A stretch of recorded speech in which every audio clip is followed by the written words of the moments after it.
Chapter 10. Balanced Kindness Con. This chapter was written from the point of view of Alan Cook. A day into the voyage to the target location 900 MLY from Earth, I received the directive from the Armada Council. It just said balanced kindness.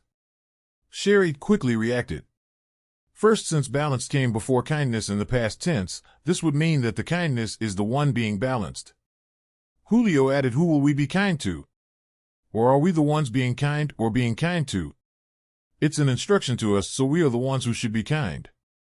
I said, who should we be kind to then? And we cannot be too kind or too unkind. Sherry asked. I can't understand why the council issued two-word mission statements. I said, maybe it's a practical joke. Julio said, do you want to tell the Armada our mission? Lisa asked. No, they might think of it as a practical joke. I said, or they could all be kind to each other. But then again, the loonies will turn it into a practical joke. I agree. Let's just think of it as an instruction to you, boss. Julio said. Later that day, Sherry conducted her first of many training sessions. Her first was comms. All of you sit down, she said, somewhat shouting. Julio and I sat down behind her. She pulled out her hearing aid and started. This is our comm device. The Leos provided a better solution to our communication problem. For the humans, they will implant this small device behind our ears, while the loonies will be implanted at the back of their heads above the neck. For the Leos, they have had this since they were kids. This thing can enable you to talk to someone 10 MLY away from another solar system. The caveat is that it is routed through our ship AI, and they look for the person you want to talk to and connect you. And because the AIs are involved, you also get a three-way connection to these AIs and tell the AI whatever you like them to do while talking to the other party. You basically have a direct link to the AI you are assigned to or nearest to you. I want you all to go to the med bay to get your implants. Your ships will schedule you. No wonder she scheduled the session this late. It was a monologue. No question and answer. Lisa could have done it herself. But the loonies understood it, which is strange to me. On the second day of their trip, Sherry initiated the tag training. At the briefing room located behind her personal quarters, the commanders assembled. The loonies do have military commanders, but only for show. Nonetheless, she addressed them as commanders. This is a loony invention of a human-loony technical cooperation. As you know, this cooperation developed the targeted teleportation technology. Her science AI named Leonardo or Leo showed a small tube with two tubes attached to it. The AI actually looks like a movie star that did the Wall Street movie. It was not Leonardo da Vinci as most people think, but her crush. Lieutenant Raymond, come here. She gestured to a tall loony. Give me your hand. The loony extended his hand and Sherry got his fingers. She then attached the tube device to the finger that acts as machine interface.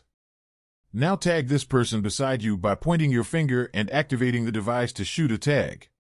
Raymond did so and everyone was perplexed. The target person did not feel anything, and Raymond did not feel anything. There was no sound. Leo showed the person tagged and a hollow appeared lighted among the other people in the room. Then Leo showed a hollow of the tag. This tag is 500 microns thick and the device shoots it into the person. Because the tag is so small, you need to have an incredible amount of energy to propel it through some distance. The solution is to place it near the person to be tagged. This is a tag pen for those who have no machine interface. What the tag does is it sends out a waveform that stops at the border of the person. So, anything connected to the person is lighted up. What if we want to tag a bigger thing that cannot be punctured? A Federation commander asked. We have different tags for different purposes.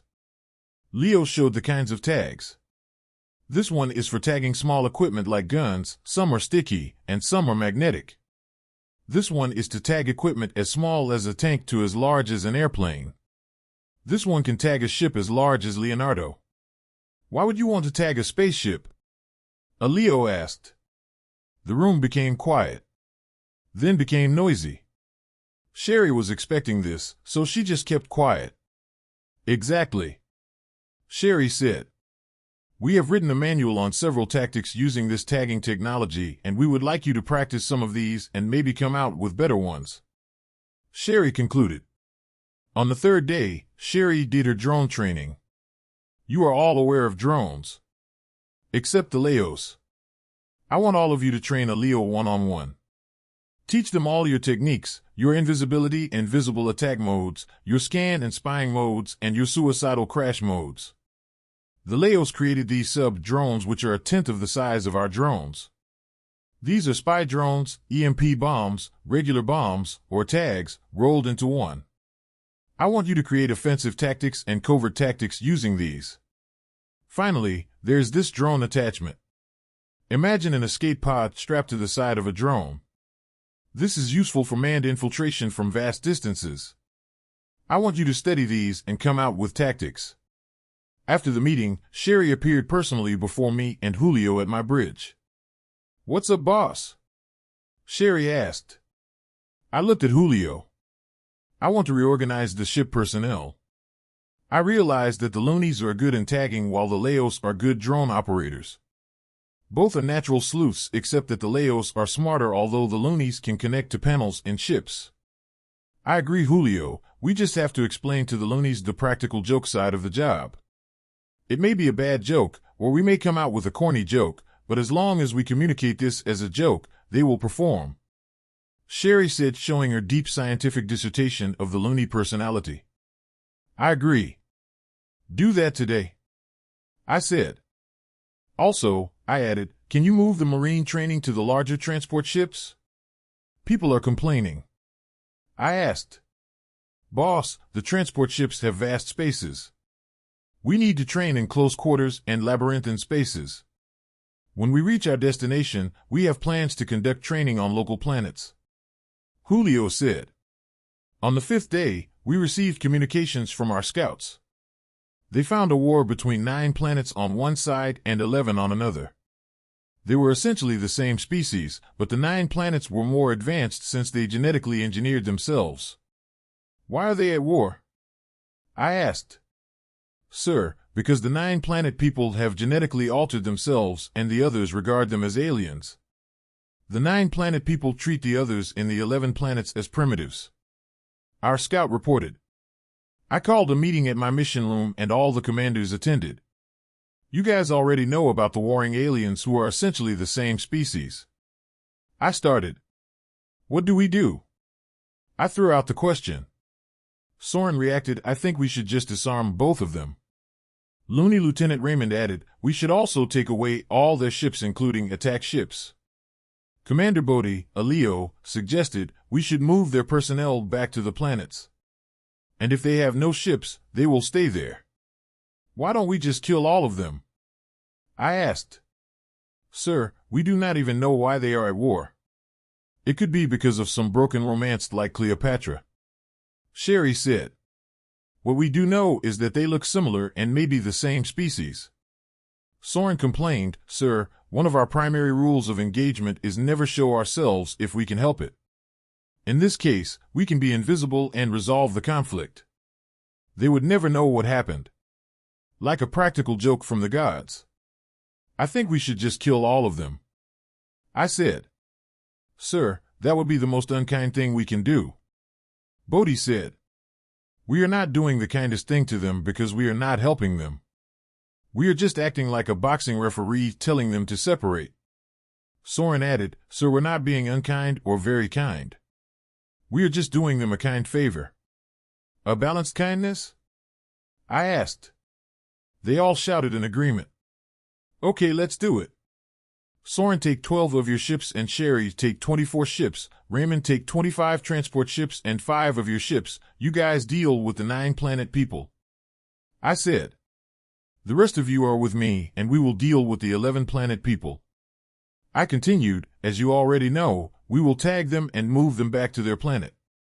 We will tag the ships and throw it 40 MLY away to a target planet. Lisa will tell you. I want you to tag even their transport ships. Julio, take 5 ships and go to the target planet and make sure no living person are in the ships. If you find any, teleport them out. Boss, they have more than 500 ships total. Sherry said. More for us, Julio said, and I nodded in agreement. When we arrived at the scene, we saw hundreds of ships fighting with hundreds of ships in a running battle. Some are toe-to-toe until one is completely destroyed. These people are brave. But medieval, Sherry assessed. Let's go to work. The loonies were the first to go, then the Leos, then the humans. They went by grids and Lisa provided the target's proximity in their visors. With 300,000 people out tagging, we were finished in a day. The Leos piloted drones with ship tags and attached them to the ships. Some of the ships were in dogfights and this proved a challenge, but the Leos proved their expertise and were able to tag the fighting ships. Alan, the tagging is finished, and I have communicated to all the ships the location of the target planet. This planet. A hollow of a planet similar to Earth appeared. She zoomed into a large land area which appeared like a sandy wind-swept desert. Have all our people come back? They are all back, Lisa said. Okay, tell the ships to commence teleporting.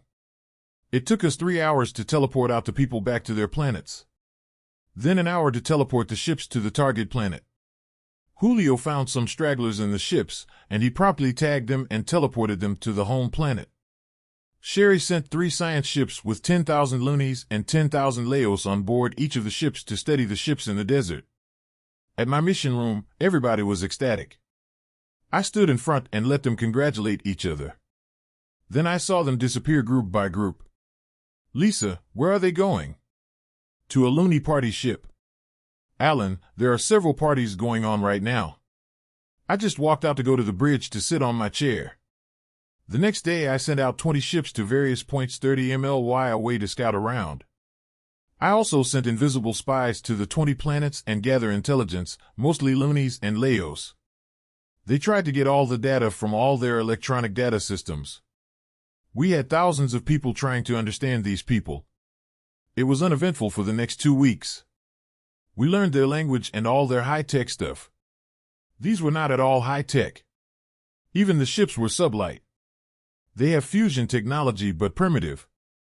Their war had dragged on for more than 5 years, and both sides were already almost out of the logistics needed to win the war.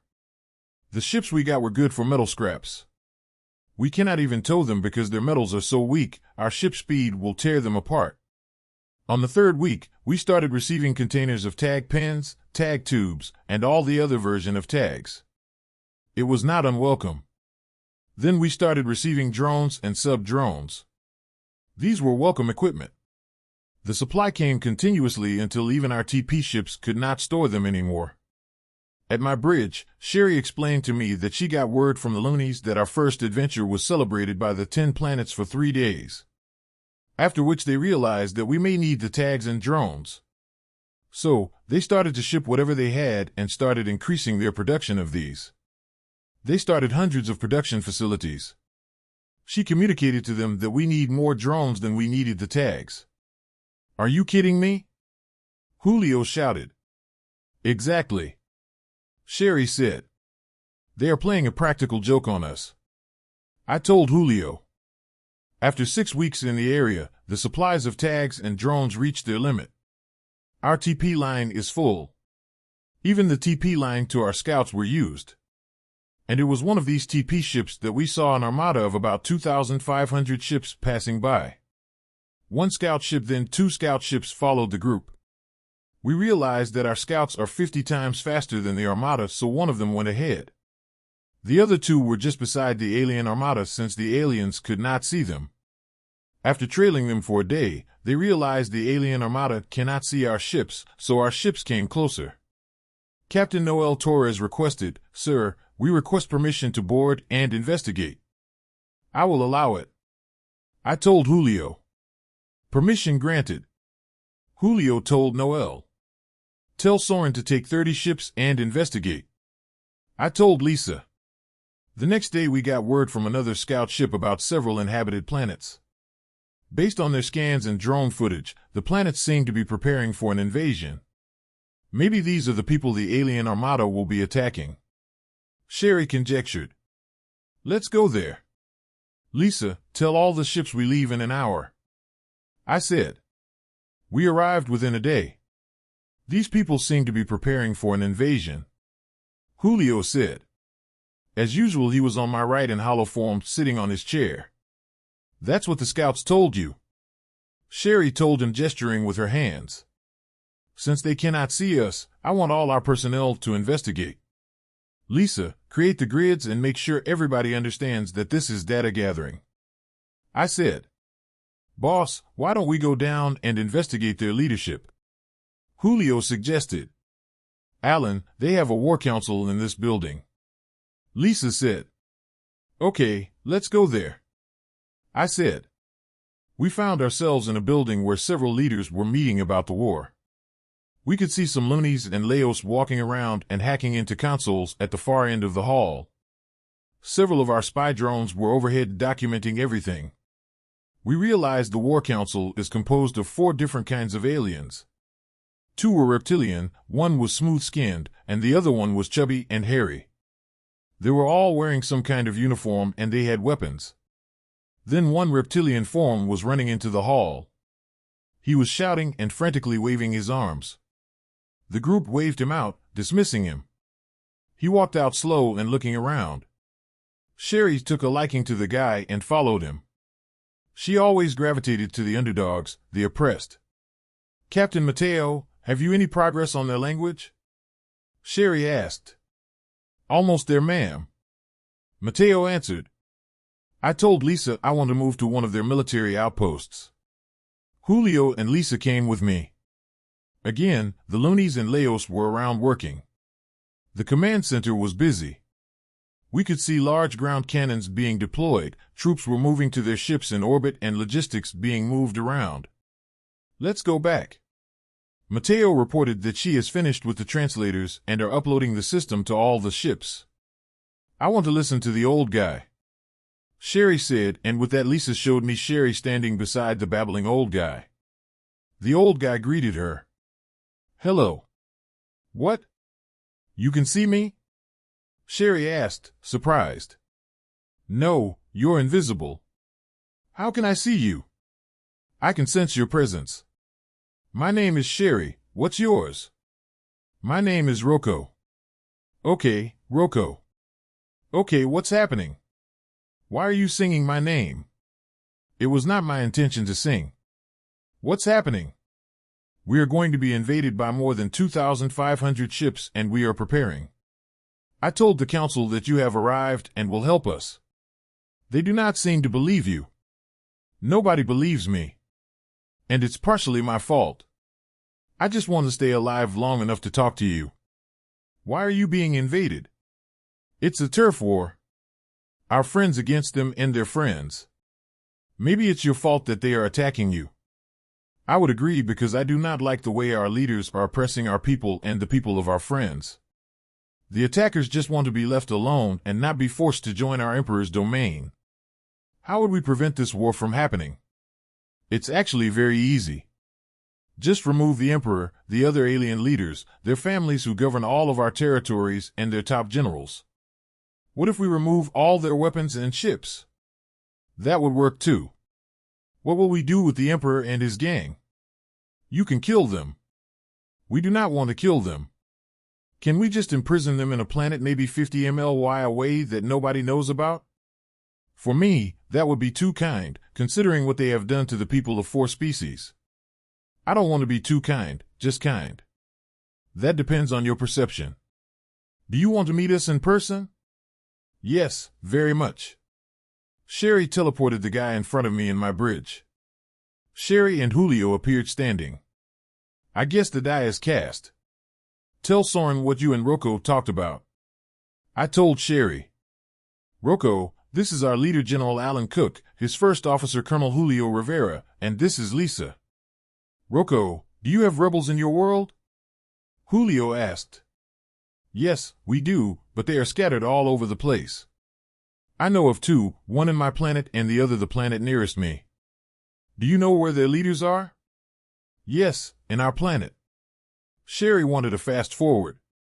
Rocco, we want you to talk to them and tell them that we will remove the emperor and the gang, and they should prepare to take over the government. I don't think they will believe me. Once they see that what you tell them is true, they will believe you. Then they will ask you about us and you will tell them nothing. Julio said. Why don't you want them to not know about you? No reason, we just want to be anonymous.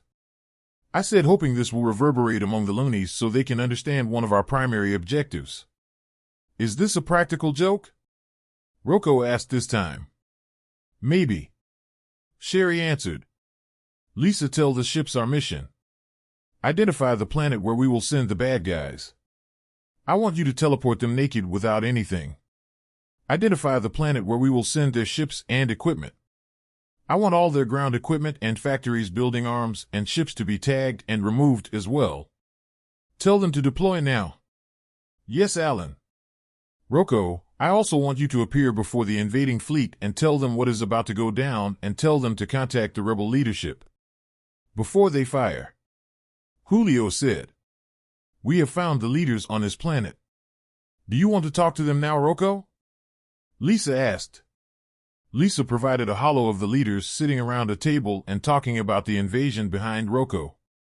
Do I just talk right here? Yes. Just turn around and face them so they know you are talking to them. Hello, guys. Hi, Taryn. Rocco spoke softly. Taryn stood. I told you that next time I see you, I will kill you. And with that he pulled out his pistol and shot Rocco several times. The shots went right through. They must really hate you. Sherry commented. There was a pause and I think Rocco was either too shocked or was expecting this. I know you hate me. But listen. The aliens have arrived, and they will remove the Emperor, the alien leaders, their families, and generals. He did not say what we will do with them. Smart. Taryn stood quietly and said, I am listening. That's it. I said it already. Rocco said. What will they do with the Emperor and his gang? They will all be killed. I don't believe you. What don't you believe? That these things will happen. Including the killing. You will when you see these things happen. Just be prepared to set up a government for our people. Next, I want you to talk to the leaders of the invading force. Julio said. Lisa again provided a holo of the armada commander sitting on his chair flanked by his officers. They were talking to somebody in front of them. Rocco faced them and started.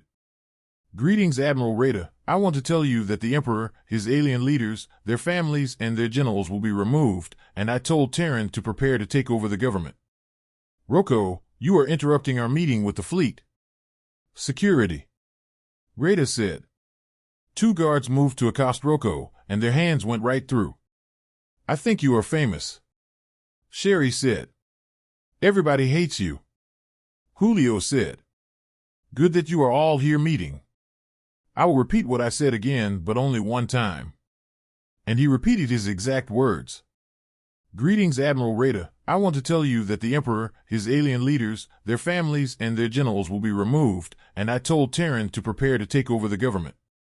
I think Rocco lost a small screw in his head. What about his alien leaders, the generals, and their families? Rada asked. I told you that I will repeat only once. Just replay your recording. Rocco said, and Rada did. What will happen to them? Rada asked. They will all be killed. I don't believe you. I don't blame Rocco for feeling exasperated. When you see these things happen, don't ask me what or how it happened. Rocco told him. Rocco faced us and said, I don't understand whether it is the events that they do not believe will happen or the killing. Don't worry. Doubt is always good. Sherry said. I doubt, therefore I am. Julio told Rocco. I believe that too. Rocco softly said. Which one? I asked and they all laughed. Soren appeared and, Sir, we have all the data, tagged all their ships and equipment. That was fast. Julio said.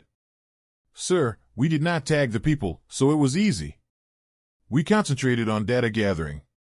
Do you want to tag the personnel as well? No, that's fine. Boss, it will make the loonies happier. Sherry said. Okay, only the loonies for the job. I told Soren. Alan, we estimate the tagging will take 4 days and some of the ships have to fly nearer over to the target planets. The Emperor's network is extensive. This assumes Soren and his ships will help out. Lisa said. Sherry, Julio, why don't you tour our guest around? I suggested and Rocco smiled. After about 2 hours, Alan, Sherry, and Julio want you to join them at the mess hall. Lisa said. They were sitting and eating. I found Rocco had several steaks in front of him. He was devouring the meat with his hands. I take it you are enjoying the meats? I greeted. These are heavenly. I have seen myself eating like this, but have never thought the meat could be this heavenly. He means, boss, that he can see the future. Sherry said. I have always hidden my abilities to my people because I would be in danger, my family would be in danger, my friends would be in danger. I decided to just let people hate me and dismiss my abilities so I could be free from exploitation. Rocco explained. I can see that. I said. Boss, I asked him what will happen to the government when we remove the Emperor and the gang, and he said there will be chaos, a lot of killing and retribution, a lot of infighting. That would be normal. I surmised. I agree, they will have to go through a very painful process and try to understand themselves this time. Rocco said. But this pain has an ending. The Emperor's pain will never have an ending. What are you going to do now, Rocco? I asked. I will work for you. And did you see us accepting you to work for us? Yes. Okay. I said. Did Sherry tell you what we will be doing to the Emperor and the gang? Yes, she did, and it will be done in 3 weeks. I think we can finish in a week. Julio said. What will we be doing after we remove the Emperor? You will hang around to study the Empire. To study the equipment you will send to a planet. You will also study the Emperor and the gang in another planet. You will study the armada coming over, and you will send ships to their home worlds to study them. What will happen to my ship? I asked. Nothing. Why are you asking? Just asking. You're right, but all of my people know what we will be doing next. What we will be doing is standard operating procedure. I said. To you, but not to me. Lisa, can you get a bottle of brandy for our guest, please? Lisa appeared with an open bottle and glasses on a tray. She started pouring into the glasses and poured a tall one for Rocco. Here, Rocco, taste this. I said. Rocco took a sip and his reptilian eyes widened and he gulped the whole glass. I knew this will also be heavenly. He exclaimed. I get it that you see things but would not know how they taste. Do you also hear the sound in your visions? Sherry asked. Yes. The sounds are very clear. Sometimes I only hear sound and no visual. Rocco explained. Do you need anything to enable you to live in our ship? Can I bring some of my belongings? Ask Leo to accompany you when you go down. Leo will teleport all your things to your quarters. I said. The next day, Sherry told me that she moved Rocco to one of the loony transport ship because he has so many things. She said, in fact, it filled the whole floor of the transport ship, which was the size of a football field. It took us 3 weeks before we started executing the plan to beam out the Emperor and his minions. The teleporting only took less than a day. Soren wanted to be sure that we got all the information, tagged all the equipment that we needed, including the ships, before we made our move. We decided to just remove them from their ships and return them to their planets right after we teleported the Emperor. Again, we sent people to the planet 10 MLY away from where we teleported all the ships and equipment of the Emperor. We waited until we could see that the invaders were also balanced in the kindness. If they were not, we would have removed them from their ships and took over their ships. Before we finished our study of the Emperor's ships and tech, a mission statement was received by Lisa. What is it this time? I asked. It says, investigate thoroughly, Lisa said. Sherry was quick, another 2 words. If you include the coordinates, that would not be 2 words. Lisa argued. No, we came over here, but it was not in the first mission statement. Julio countered. Where are we going, by the way? I asked. Lisa produced a star map of several galaxies. A point lighted up. This is 500 MLY from here, but 800 MLY from the Sam's galaxies. Can you call Rocco and please? I told Lisa. Rocco appeared wiping his mouth. Rocco, do you know anything about this galaxy? I pointed to the light. Yes. What? I asked. You have to be specific. What's the name of this galaxy? Julio asked this time. The locals call it Gramina, meaning the spinning wheel. I would call it that too. I said. Lisa showed our mission statement and asked, what does this mean? It means as it says. You investigate thoroughly. What will we find in Gramina? Sherry asked. I mean civilizations and alien life forms. Sherry added, realizing what Rocco would say. There's one huge empire. The empire covers a quarter of the whole spinning wheel, mostly on the outer rings. It is divided into 12 sectors. Each sector is governed by a sub-emperor. The real emperor lives in one planet not included in the 12 sectors. The locals look like humans, but the heads are longer and quite hairy all over. They used to have 4 arms, but they bioengineered themselves to only have 2, generally. What do you mean generally? I asked. Some, a very small fraction, could not afford the change, so they remain with 4 arms. But they are the same species. This species is wealthy because it lords over dozens of alien species that work for them. Not as slaves, since slavery is illegal, but as serfs or peasants in a very technologically advanced society. I think I am getting the picture. Now I am really interested in fulfilling our mission. I said. Oh, and the Empire has 12 artificial intelligence centers working for each sub-emperor, and they are constantly trying to outwit the others. Rocco added. I want to talk to the Emperor himself. Tell Lisa where he is. We all leave in a week. I told Rocco. He's in the Imperial planet called Butramer. You are saying that Butramer is their original planet? So, the whole Empire is run by Butramorians? Sherry said, looking agitated. With what? I am not sure. The Empire is a Butts Empire then. Julio asked. Now I know why she is agitated. No, the Empire is called Mortam, or Mortam Empire, which is the name of the Emperor. Rocco corrected. I thought we would be calling them Butts. Sherry said with a sigh of relief. But they are really Butts, because all the leaders come from Butramer. Rocco corrected.